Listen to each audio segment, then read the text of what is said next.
hélio líquido, você vai ter uma concentração. Isso te dá mais monocromacidade e muito mais poder de fazer estudos de espalhamento, né? O IPEM já fez um difratômetro. Esse é o difratômetro de IPEM, é uma máquina de grande porte, mas nós temos experiência em fazer isso, nós vamos partir do zero. Assim como a gente também usa imageamento com nêutrons, né? O grupo do professor Reinaldo aqui, por exemplo, mostra um líquido, água, dentro de uma estrutura de 2,5 centímetros de alumínio. Então, você não conseguiria com raio-x ver isso com essa nitidez. Da mesma forma que aqui é uma cápsula de munição, e você vê a granulação aqui com difração de nêutrons e não com difração de raio-x. Então, existem para inspeção de materiais e muitas vantagens nisso. Bom, entre as possíveis linhas de feixe que já está se pensando, e agora é um momento importante, porque nós estamos com a comunidade científica, inclusive com o Laboratório Nacional do Síncrotron, levantando o perfil de usuários e estabelecendo as linhas que serão utilizadas nas linhas científicas do feixe. Então, as primeiras linhas que foram pensadas são essas: difratometria de pó, difratometria de pequeno ângulo, difratometria Laue, essa estação de formação de imagens e uma estação de reflexão com nêutrons, medida de tensão residual, que são técnicas que são feitas também com raio-x e no Laboratório Nacional do Síncrotron. Mas isso é uma matéria em aberto. No encontro de física da matéria condensada, eu falei para os pesquisadores que estavam ouvindo, isso é uma possibilidade, está em aberto. Então, vai se formar um comitê, esse comitê vai estar associado com o Laboratório Nacional do Síncrotron e para definir essas atividades. Aí, cada estação que vai corresponder a um uso desse, por exemplo, no Bragg, eles começaram com 5 estações, eles já estão com 11 estações de difração. E a comunidade científica está usando muito a estrutura deles. A gente espera que a mesma coisa ocorra aqui. Bom, para o Brasil vai ser muito importante. O Brasil é uma liderança na América Latina em equipamentos dessa natureza. O Laboratório Nacional do Síncrotron, ele tem hoje 2.200 usuários e muitos são da Argentina. Então, a gente já tem uma liderança nessa área. Com isso, nós vamos continuar essa liderança, né? Aí tem algumas das vantagens que a difração de nêutrons tem. Vamos ter que desenvolver técnicas como de alteração. O projeto já está em uma fase preliminar, mas já existe definição do local, já existe algum dinheiro, e, enfim, nós estamos com o projeto andando, aprovado pelo Ministério do Planejamento, que é uma coisa importante. Parece uma coisa boba isso, né? Mas o MCT nunca, na sua história, pôs um projeto desse porte para dentro do governo. Então, nós tivemos que descobrir que existia uma modalidade de projeto chamado projeto de grande vulto, e aí esse projeto é apresentado por uma comissão interministerial liderada pelo Ministério do Planejamento, e então eles aprovam e publicam no Diário Oficial. Então, esse é um marco de que a gente cumpriu a parte burocrática do processo. Bom, a CENEM como um todo, a comissão ainda tem outros projetos. Além do reator, ela tem a obrigação de fazer um repositório nacional de rejeitos e uma outra coisa que está muito embrionária, mas que também é um nicho nosso, que é o laboratório de fusão. E o professor Ricardo Galvão liderou essa ação junto à Comissão Nacional de Energia Nuclear. Existe um grupo muito forte de fusão no INPE, e o INPE acabou cedendo um território. E a CENEM, nesse ano que foi contingenciado o orçamento, tem uma previsão de 10 milhões de reais para construir o Laboratório Nacional de Fusão, e eu acho que é o embrião. O Brasil participa já do ITER, que é a iniciativa internacional, mas a participação é extremamente perfunctória, muito superficial, não usa toda a nossa capacidade, mas estamos entrando finalmente nesse processo.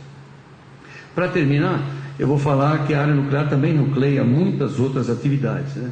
Então, por exemplo, aqueles centros que estavam orbitando em torno da radiofarmácia, mas se você pegar, por exemplo, nós temos o Centro de Ciência e Tecnologia de Materiais, onde é um centro de excelência, aqui como em Santa Catarina também tem um centro de excelência, lá também tem um centro de engenharia aqui de excelência, e que gerou uma série de spin-offs na área de materiais, de combustíveis. Centro de Química e Meio Ambiente é o centro que fez todo o processo de gasificação, que é chamado, transformação de UF6. O IPEM produziu 44 toneladas de UF6, e depois esse é um centro preocupado com a área de meio ambiente, e atende aí, para atender o IBAMA, hoje para se atender o IBAMA é um negócio complicado. O centro de lasers, nós temos um laser de 1 terawatt de potência pico, que é o mais intenso do hemisfério sul, e o centro de engenharia nuclear, que concebeu e construiu a unidade crítica, concebeu o LabGene e agora está envolvido na concepção desse novo reator multipropósito brasileiro. E o centro de células de hidrogênio, que é centralizado lá no IPEM, que você usa catalisadores para fazer a geração de energia de forma não poluente, né, com transformação em água. Então, mais ou menos essa era a ideia que eu queria transmitir para vocês. Quer dizer, a área nuclear é uma área de intensa atividade para físicos, às vezes inimagináveis, como a radiofarmácia. Eu acho que muitos de vocês não sabiam que existia isso. Eu não me admiro, porque nem dentro do Instituto tinha gente que não sabia que a gente fazia tudo isso que a gente faz. Então, cada vez que eu falo isso, essa palestra foi uma palestra que eu dei no Congresso, falando para as pessoas, porque senão não sabe que existe conhecimento por trás de certas coisas, né? Aí o conhecimento é da área de exatas, né? É um conhecimento que a gente conseguiu aplicar, mas nunca podemos esquecer que é o conhecimento que está por trás dessa ação. Obrigado.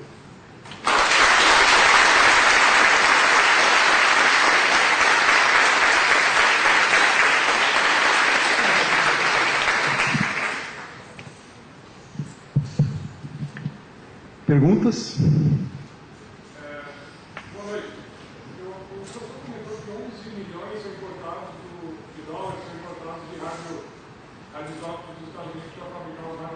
Não nos Estados Unidos.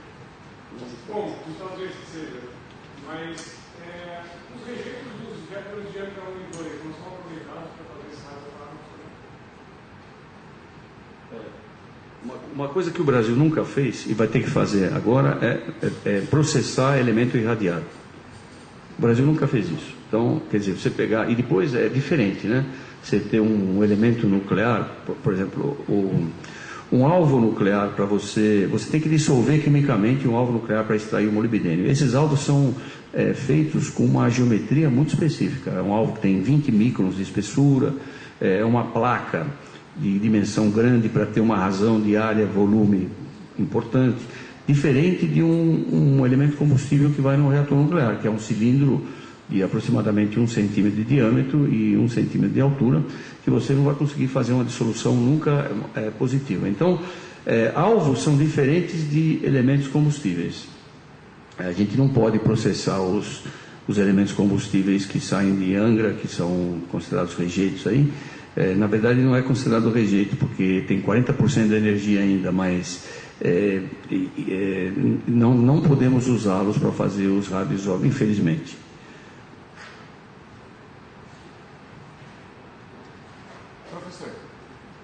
Com relação à questão, me perdoe se eu estiver mal informado nesse caso, mas com relação à questão da produção de energia, isso é uma coisa que me interessa bastante.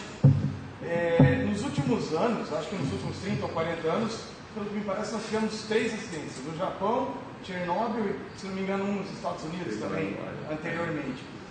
Isso levou, até onde eu sei, a uma espécie de comoção em alguns países, como por exemplo na Alemanha, com repúdio à energia nuclear. Não fiquei sabendo de nenhum país onde isso foi tão importante quanto na Alemanha. Há quantos anos é isso no Brasil, uma vez que a usina de Angra 1 tem uma fama, digamos, suspeita? Como é que fica essa situação? Como está sendo discutido isso no Brasil? Bom, a Angra 1 tem uma fama suspeita, mas não em relação à segurança, né? Ela teve um problema de instabilidade nos primeiros anos, de instabilidade com respeito à geração de energia. Mas isso entrou no noticiário e depois sumiu. Né? Sumiu por quê? Sumiu porque não teve mais. Né? Então, foi corrigido todo esse problema. Na verdade, a Angra 1 e a Angra 2 são muito seguras. Né? Você olha aquela foto que eu mostrei, ela foi feita desse jeito. Não sei se vai dar para trazer isso para cá. Acho que não. Desculpe, que eu desliguei, deixa eu ligar isso aqui, eu volto lá. Tem uma coisinha tão simples ali, mas que já mostra uma preocupação que aparentemente os japoneses não tiveram. Porque a área nuclear, assim como a área espacial e a transporte aéreo, elas têm uma preocupação com a segurança enorme. É lógico que você não consegue prever tudo, né? Então, cada vez que tem um acidente desse, você aumenta a segurança. E é o que está acontecendo agora com todo mundo, porque tem 490 usinas nucleares funcionando no mundo. Agora estou chegando lá.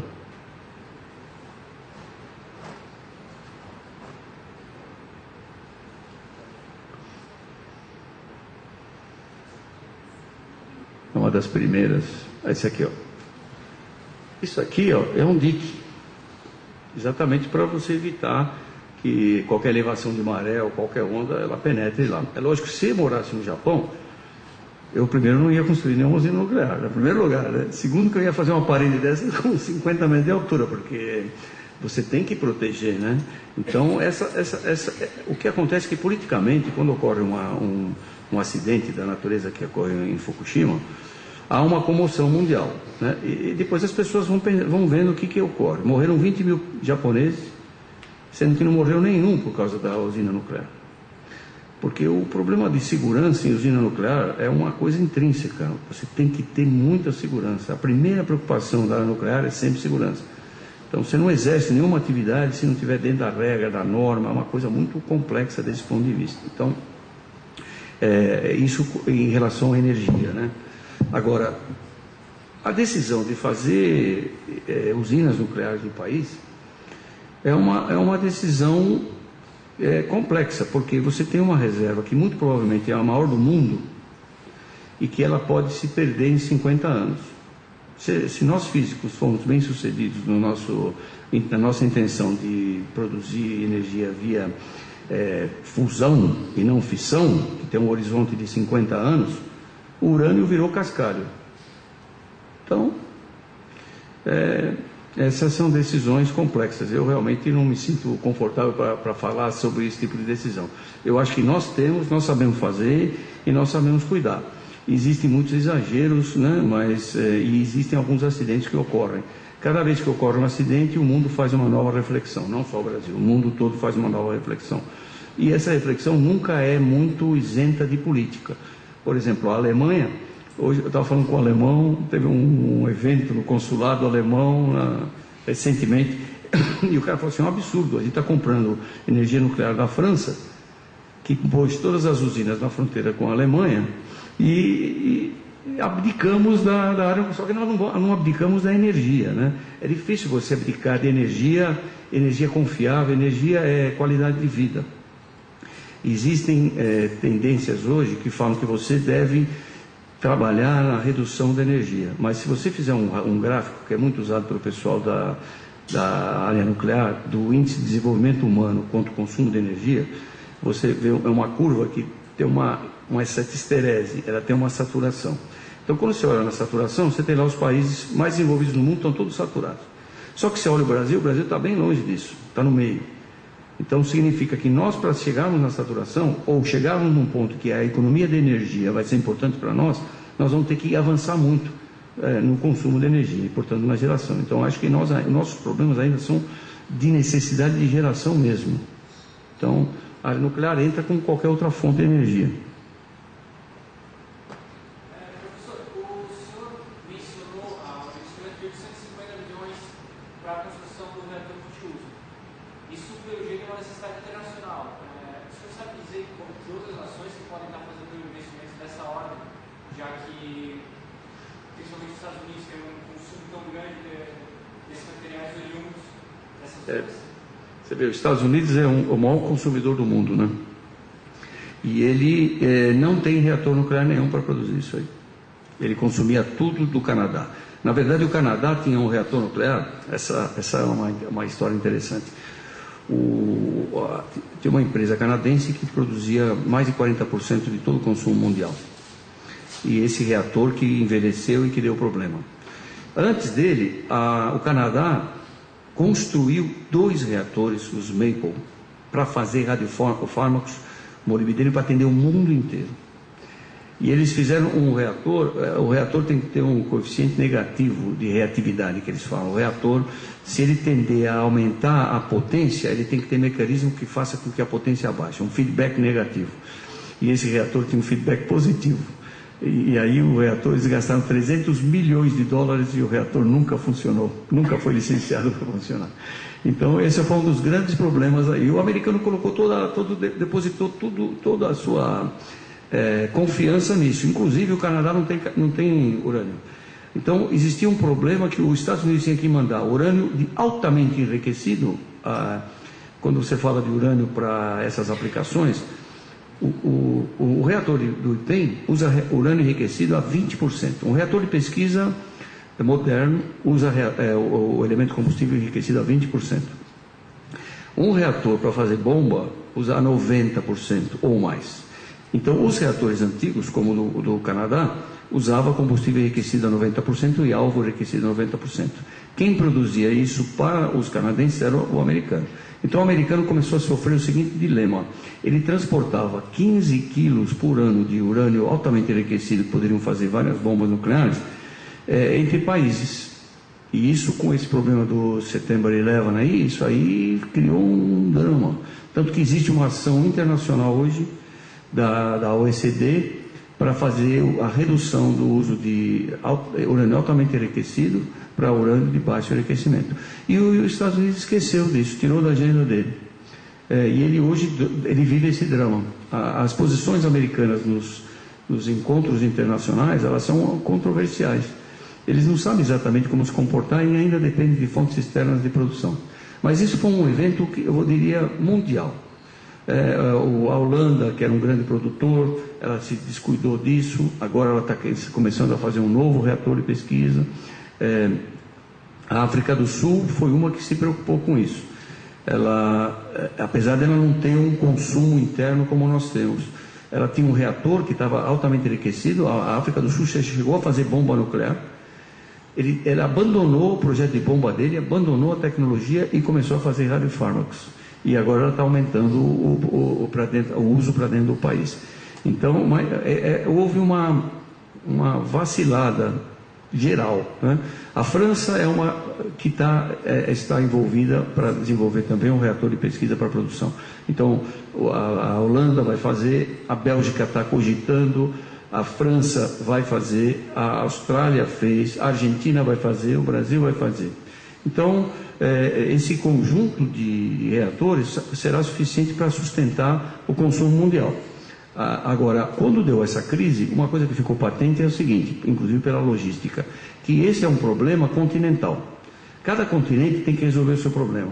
Por isso a Austrália fez o dela. E o Brasil tem dimensões continentais. Então nós temos que resolver nosso problema. Mesmo que a Argentina faça o dela, um vai ser o backup do outro. E os Estados Unidos eu não sei qual que ele vai fazer.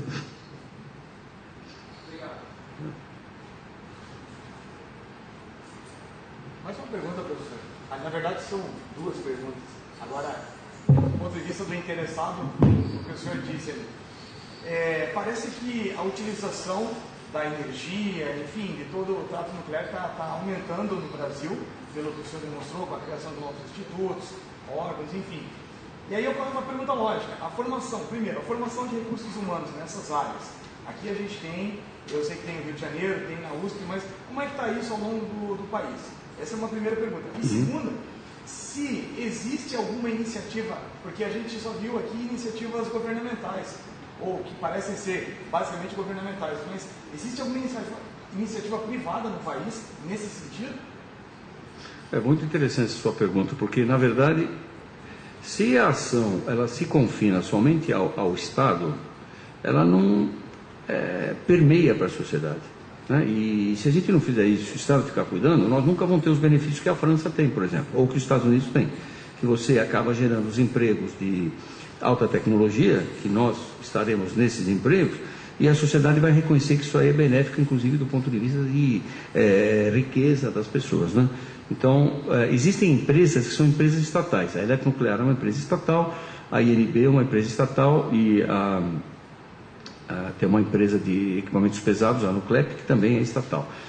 Essas empresas, elas vivem o mesmo drama do Estado brasileiro. Então, contingencia dinheiro, acaba não... A eletronuclear não tanto, né? Mas a INB muito. Então, elas não conseguem fazer esse papel.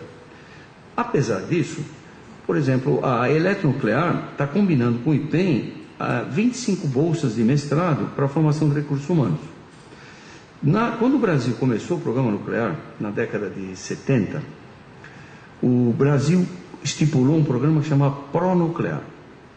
Esse programa Pronuclear, ele pagava a bolsa. Eu era bolsista da FAPESP de Iniciação Científica, a minha mulher era bolsa do Pronuclear, é física também. Ela ganhava 20% mais do que eu.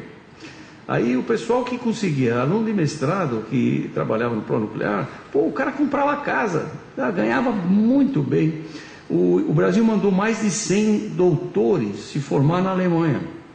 Então, alguns aqui na universidade de vocês, outros lá no IPEM, espalhados pelo Brasil, que foi um ganho para o Brasil enorme, que deu uma capacidade para o Brasil para atingir uma série de marcos que foram atingidos naquela época, né? Então, essa necessidade de você retomar, o programa nuclear tem uma característica que a gente não pode esquecer.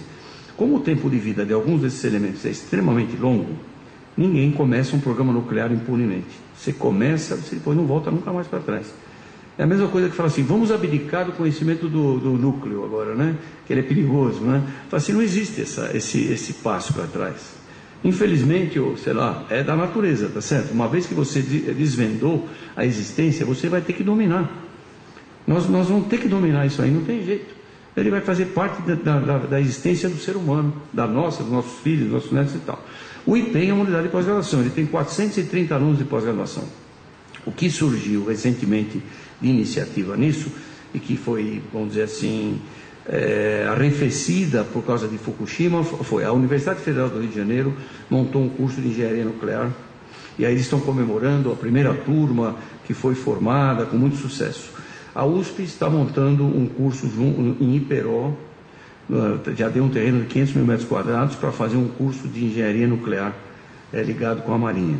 Então, existem iniciativas disso. Agora, se não houver uma definição muito clara, e a gente fica claudicando, né? Vai construir as 4, não vai construir as 4, aí o número de construção de usina está baseado no seguinte, se o Brasil crescer 4,5%, como estava crescendo, vai precisar de 4 usinas nucleares, além de duplicar o resto.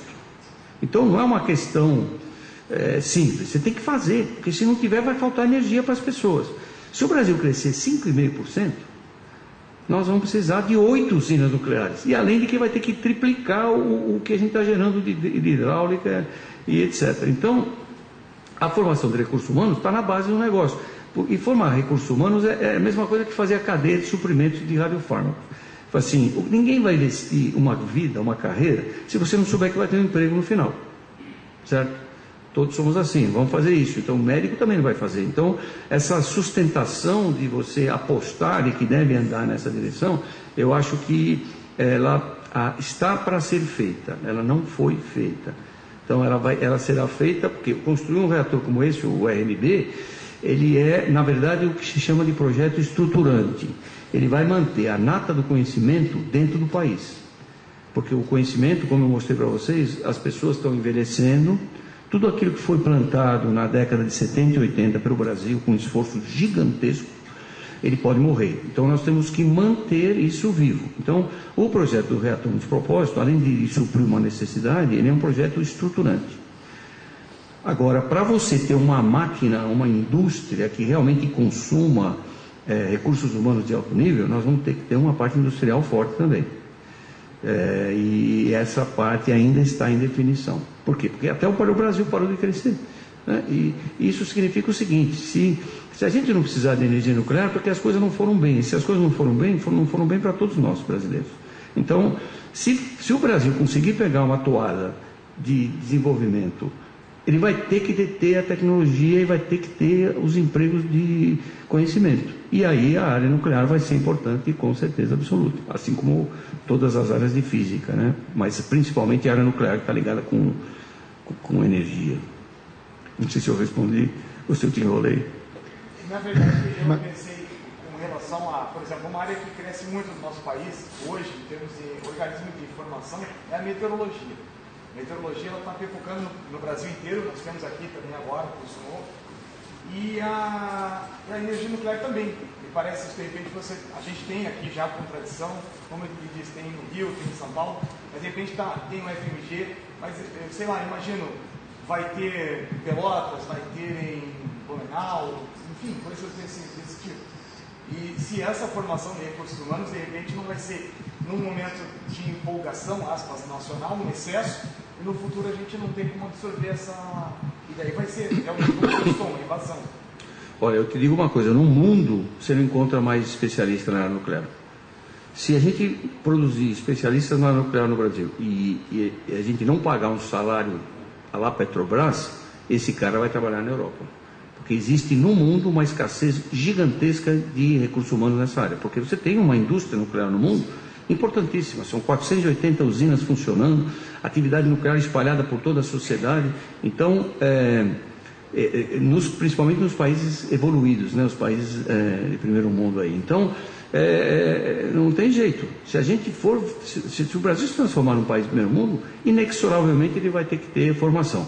Eu não sei se é assim disseminada dessa forma, porque você tem que ter agregação de pessoas, né, massa crítica para poder fazer certas coisas. Metrologia você talvez possa fazer de formas mais em menor escala. Agora, a área nuclear é uma área que você não pode fazer em uma escala pequena. Precisa de um reator, precisa de um irradiador, precisa de facilidades de grande porte.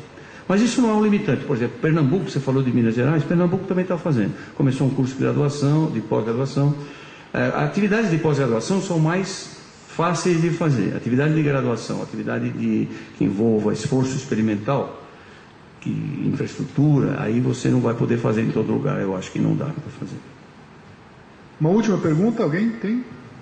Último. O senhor falou que a gente teria mais 50 anos para aproveitar a nossa reserva de urânio.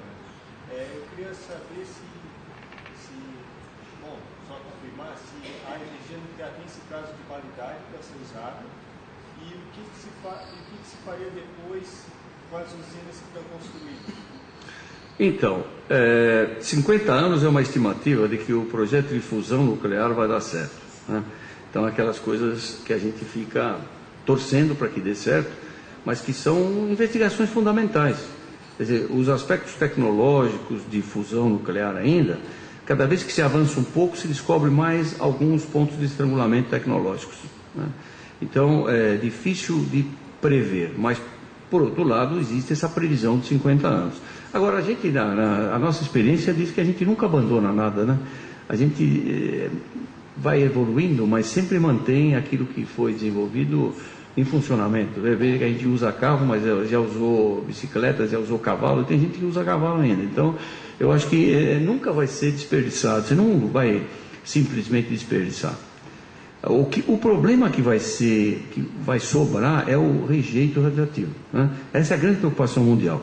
O que fazer com o rejeito radioativo? E aí o que se fala é o seguinte: o rejeito radioativo, ele tem muita energia envolvida dentro dele. Então, se você tiver maneiras de aproveitar, você não vai deixar rejeito ou vai minimizar o rejeito e ainda vai usar toda essa energia.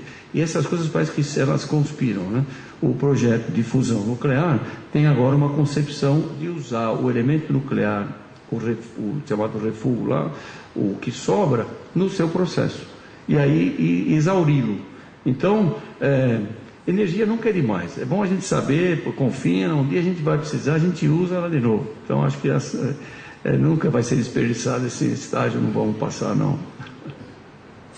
Muito bem. Então, vamos mais uma vez agradecer o Nilson por essa palestra.